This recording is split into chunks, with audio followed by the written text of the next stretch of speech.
Okay, so we've established now the beginnings or the initiation led by Trump administration from 2017 to 2020 at the end of his presidency, about the funding, the massive funding given to AI to lead open banking, defense systems, all cloud-based services as well, and the direct tech partnerships, not just he has with like Google and Microsoft, but also and based on AI alone, funding Aspen, which you've got CIA agents like Renee DeResta, who talks about accessing information. She talks about something as well. I've seen in an interview with her, she talks something along the lines of like algorithms and tracking and behavior tracking. I think it was to do with community notes and before there were community notes and correcting posts, but I can't remember. But she has been heavily involved in social media, AI, censorship. That's definitely, she's definitely been a part of it, and she tries to justify and advocate it based on disinformation and misinformation. However, the propaganda is everywhere and controls our entire social media and YouTube. You can just look at the Megxit YouTube community and you'll see the flooding, absolute drowning out of anyone that's speaking any truth to this whole narrative, like myself, with just the way my account and content has been so suppressed, and then I've been harassed, versus thousands and thousands and thousands of followers on these accounts that just steer the public with mis and disinformation. So that's just an example. But at this point, we've already proven that there's direct funding, support, and partnerships with these big global tech companies, and no doubt I know that there were conversations and discussions with social media. So censorship, any form of censorship debate would be purely based on AI, and it would be not something that Trump would be able to contend with, seeing he was the one who initiated the AI move for Digital Economy 2030. And he also partners directly with all of these so-called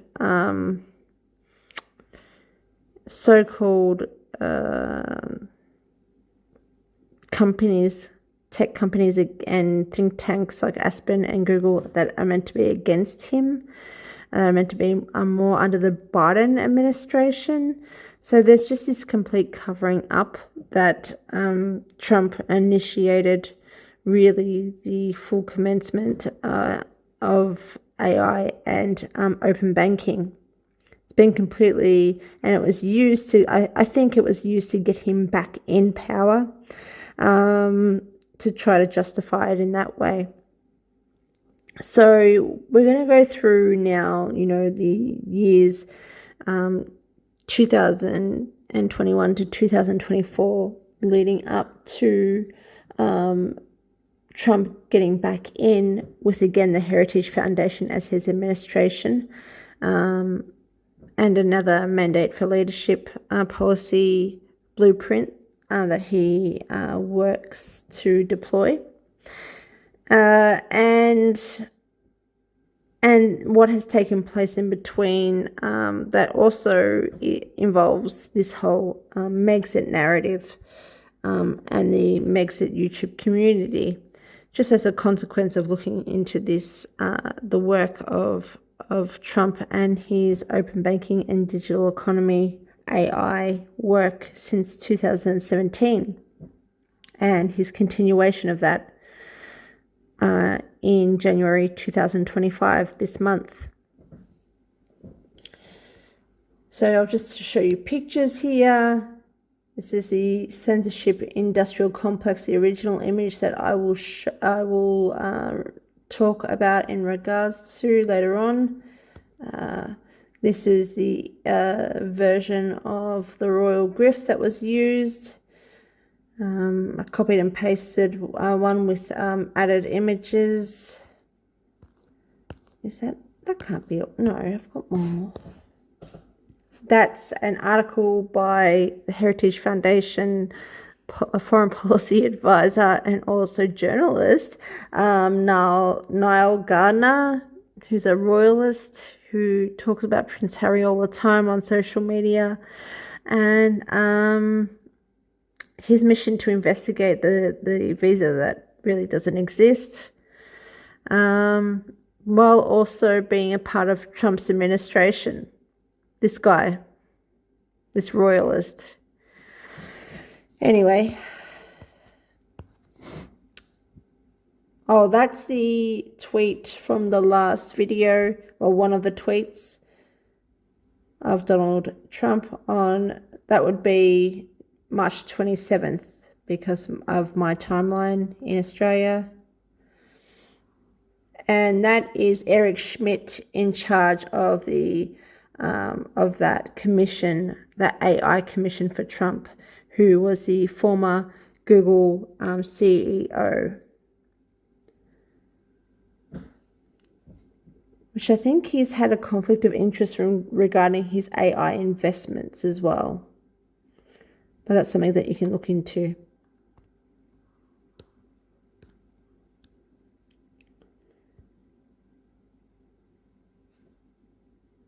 All right, so at this point, we've got a full regulatory agenda for open banking led by Mulvaney, and then proceeded with Kathleen. We have Microsoft now doing cloud services for both banking, open banking, and for defense for Congress. And we also have Google with partnerships with the Trump administration, with his commission, with what else? The European Commission. I've gone through it a couple of times. Numerous partnerships. And we also have the actual Heritage Foundation, not just administrating the government of Trump, 2017 to 2020, but also being appointed as Google board members. There's just a huge one big club kind of situation happening in terms of AI and this digital economy 2030 push. So, 2021, Biden comes into power. And February, after Microsoft won the Department of Defense Warfare Cloud Service contract, it officially launched its Cloud for Financial Services, a tailored cloud solution for banking, insurance, and capital markets with tools for open banking and secure data sharing.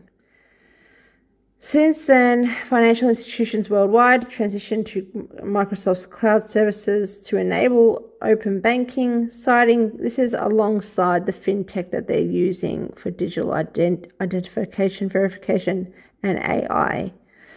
So this is alongside those sorts of software for loans and all that stuff. This is more for like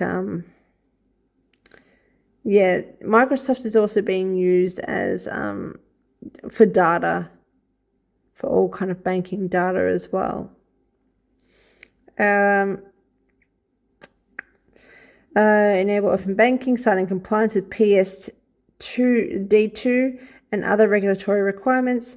The industry as a collective has solely chosen Microsoft, from what I know, what I've seen, and decided not to diversify their security risk, causing much concern and looking as though the global banking industry is readying itself for something. And I'm talking about more the storage of data as well. In September 2021, and that is also just my own opinion, by the way. I just want to clearly put that in there, that's my opinion based on this situation and what I have observed myself. In September 2021, the UK government launched its first national artificial intelligence AI strategy, outlining a 10-year plan to strengthen the country's position as a global science superpower. 2022, April the 21st, the Heritage Foundation officially established Project 2025 for the next Republican president to employ. So 2 years into Biden's presidency, they're already getting ready for Trump to come back. Which seems to be a continuation of Agenda 2030 from Obama to Trump to Biden to Trump anyway, because it just seems like no matter who's in power, this agenda is pressing, moving forward anyway. In 2023, by April 26th and May the 11th, a propagandist and fake journalist by the name of Matt Taibbi created a report claiming a kind of Biden, like a Biden move or a non-Trump, because I think it's about the Russian stuff. I don't even know. Military grade censorship industrial complex operation where almost all major partners, tech partners and think tank partners are funded by think tanks. Well, it's like a whole complex. So that image I've shown you, the one that TRG uses, it's the same one. So you've got think tanks, tech, government, So that a lot of these major key partners of this complex are funded by Google, which has been affiliated with Trump's British Heritage Foundation administration and have only assisted the White House and Pentagon with Trump's AI initiatives that commenced in February 2017 following UN's push for AI for Agenda 2030 and Obama's American commencement of it just before he left office in October 2016. So we've got this situation now. I know Omajar Group, based on my own research, is a part of the WEF funding of fake shell research agencies that lobby and put in submissions to change laws in, say, Australia, like the one that Archwell helped pay for, which, then implicates the monarchy in a different kind of way. I know that these sorts of players are involved, but it's not based on one political party over the other. They're both pushing forward AI and open banking, and did so during Biden administration and Trump administration and Obama administration. Has nothing to do with one party over the other. That's just false. So this is propaganda. And Google has been working with Congress and Trump this whole time for AI and continued to do so. Eric Schmidt was still on the commission, the chairman of that commission that Trump appointed him to up until 2021, I think. So everything continued as it was. Nothing particularly changed. Things continued on and AI developed, as you are well aware. ChatGPT was done while Biden was still there. AI has progressed and censored heavily social media. So everything has been pushed forward, and this whole claim of a censorship, military-grade censorship industrial complex is just untrue regarding a certain political party, seeing that the military-grade complex is done by that sort of thing. All those defense contracts are done by Congress, and with the help of Trump as well in his last presidency, and of course Heritage Foundation. The report and its associated infographic, which I've shown you, is pure propaganda, and Taibbi, its mouthpiece. Several years ago, Taibbi detested Trump, calling him an idiot, but has since transformed, without ever naming Heritage Foundation under its think tank category, but announcing almost all funding of these key players are from Google.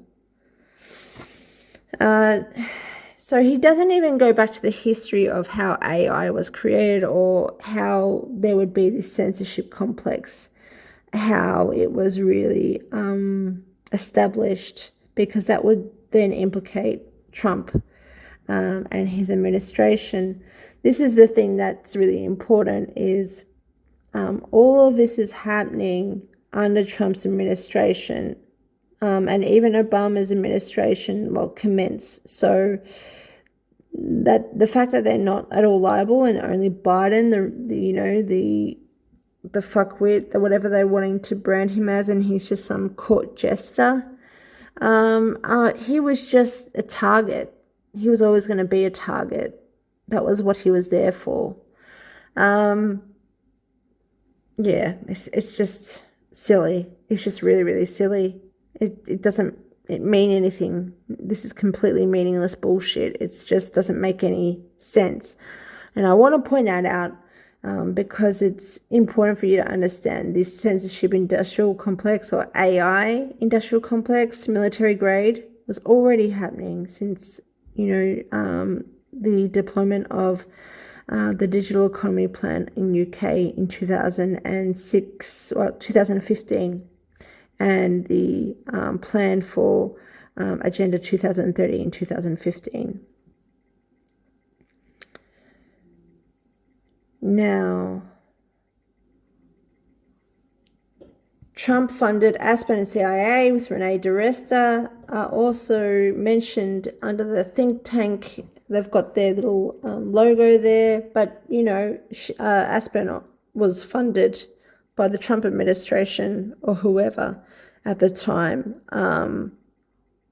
during his presidency.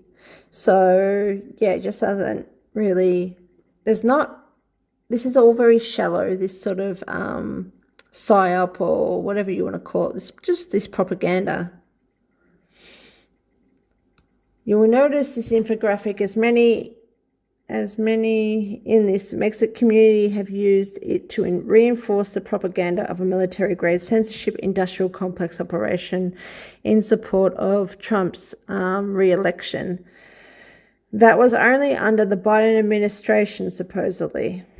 Like the Royal Grift, claiming two PR contracts are involved in leading this military-grade complex. The two PR constructs being Prince Harry, who lives in America, who has no reason to live in America. It's just ludicrous, with his contracted fake wife to push this global agenda, to push it forward and to make sure to be in support of it. It's just another tactic, another means, another mechanism, a part of this whole big wheel in motion for the British Empire, for the British monarchy, are involved in leading this, like these two village idiots, whatever PR construct they are, someone claiming that they are orchestrating a military-grade complex, censorship complex of AI that would involve Congress and, defense contracts and the most complicated, the most serious of things. These two people you're meant to believe that they're orchestrating it. And furthermore, how the Trump Heritage Foundation administration, like Niall Gardner, will investigate this complex and subsequently a fake visa they would have issued themselves because they were the administration at the time, or they would very much know all about Harry's visa if it was real. So there would be UK, so they can convince you that that was real. It's also served its purpose, this whole Megxit narrative and this whole Meghan Harry narrative. It's been a great distraction. It's also, provided just such a savior complex to the monarchy. They're both victims and saviors at the same time. They've been placed in a very good position, considering they are the ones responsible for almost everything that's happened to us in the last, since 2015, really, and earlier, obviously, with their empire. So, they're still the emperor. That King Charles is still the emperor. It's just a restructure where it's no longer shown. So you've got all of this happening, and you need to be convinced that Megxit was real. So you need fake Harry to come back to the UK, whoever, real Harry, whatever. He's living in UK. There's no reason for him to live in US with a fake marriage, fake kids, and fake Megxit, and a fake house. It's just insane. So that whole public steering is just more bullshit and just crazy. But Heritage Foundation and Niall Gardner keeps pushing it, keeps trying to convince you, and now you've got Trump talking about deportation of Prince Harry and his visa, all that information coming out, because it's just, such a struggle for justice.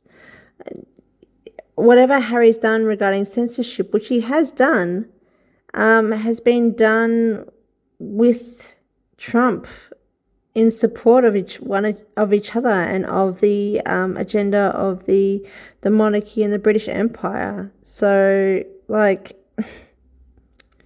it means nothing. Absolutely nothing.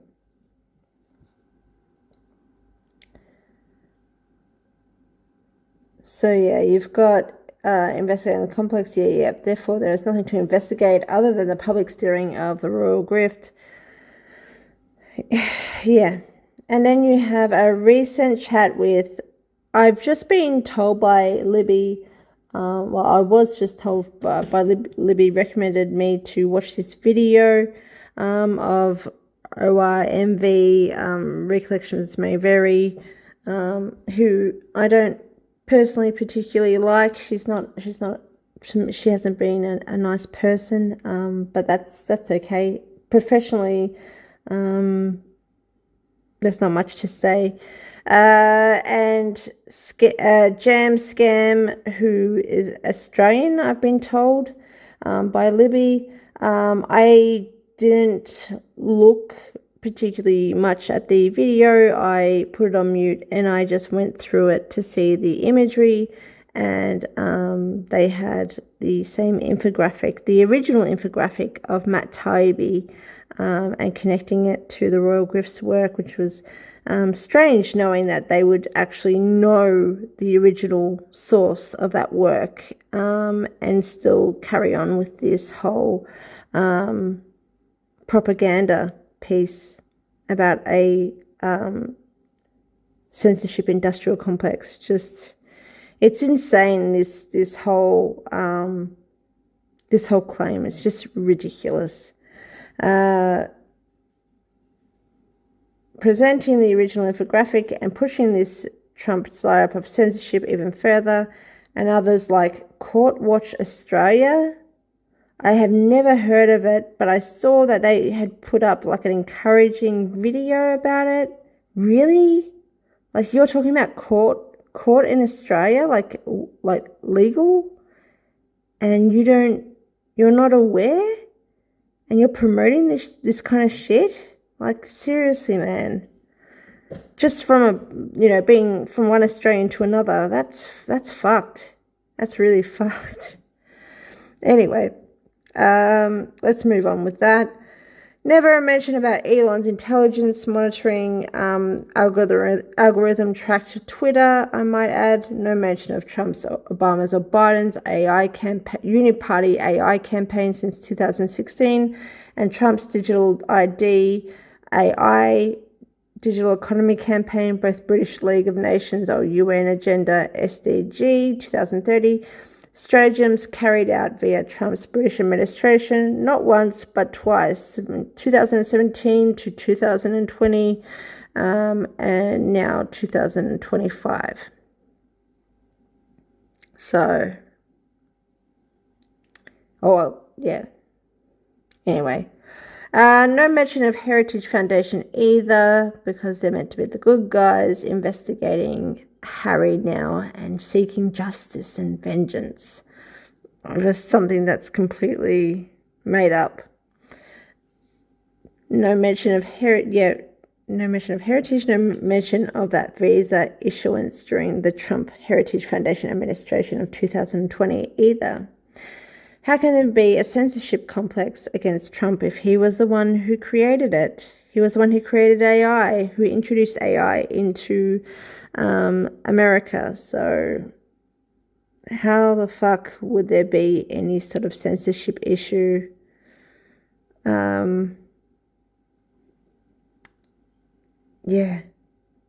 It's just nuts. It's just nuts. Really, really, really nuts. I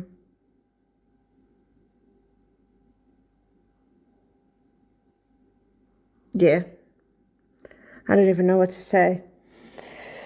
No mention of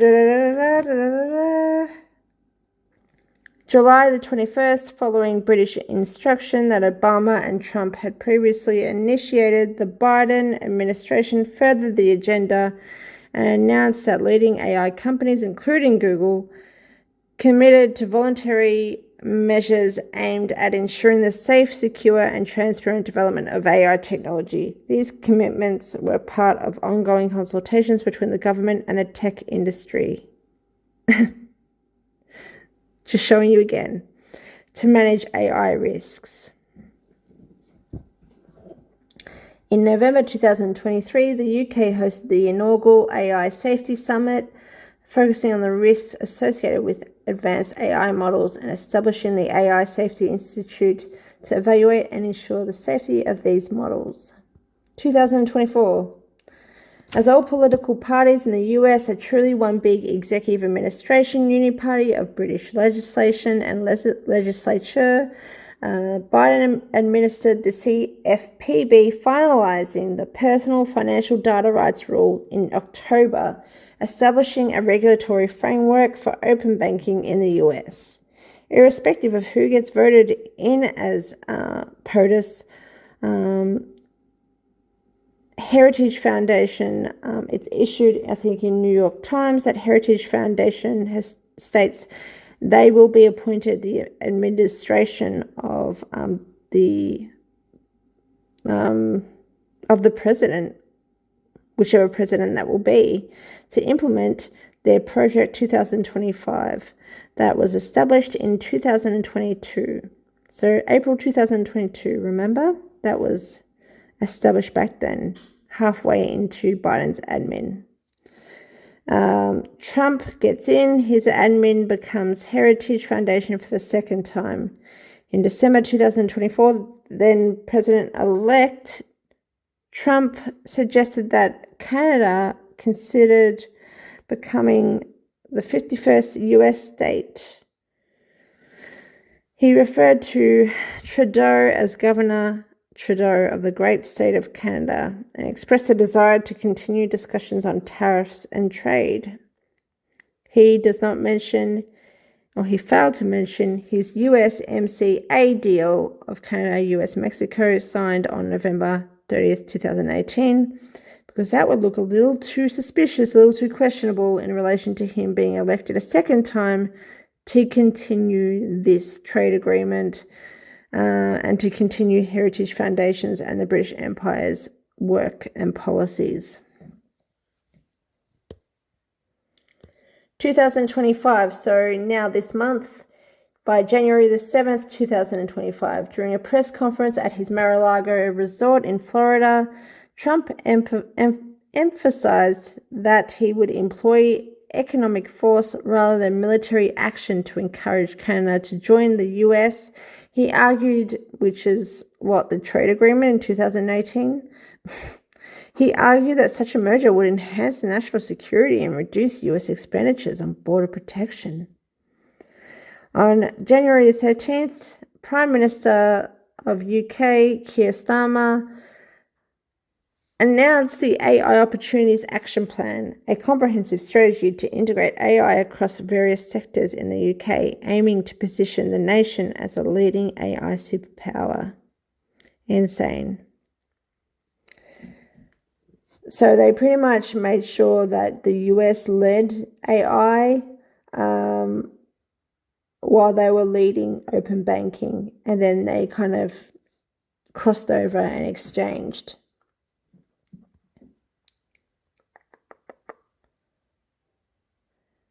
On 23rd of January, only a couple of days ago, Trump talks about globally governing a digital economy with crypto and AI. That was dedicated to Davos, remember? He is talking about him being the face of the British Empire's Agenda 2030 implementation in terms of technology and finance, which includes algorithm censorship, so the censorship complex, propaganda piece, and social media regulating, digital identification, and AI open banking software, and potentially what will transform into CBDCs. January 23rd again, President Trump signed an executive order titled Strengthening American Leadership in Digital Financial Technology. This order focuses on promoting U.S. leadership in blockchain, digital assets, and other emerging financial technologies. While it does not specifically mention open banking, the order emphasizes ensuring access to open public blockchain networks for lawful purposes and promoting fair access to banking services. These initiatives align with the broader goals of open banking by encouraging innovation and consumer empowerment in financial services. That's just a load of shit. That's just branding. It's just getting AI fintech, which already exists, as I've shown you in the digital economy videos that I've already provided you.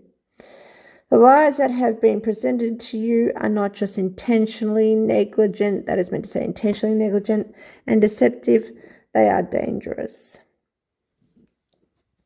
I will provide all these links to all of these different articles and reports, including for this infographic, so you can see for yourself what the propaganda piece of Matt Taibbi that was expanded on by the Megxit YouTube community and social media community, what they supposedly blame Biden for, knowing that he was always going to be that fall guy. And all the other articles that are involved with my research for this work.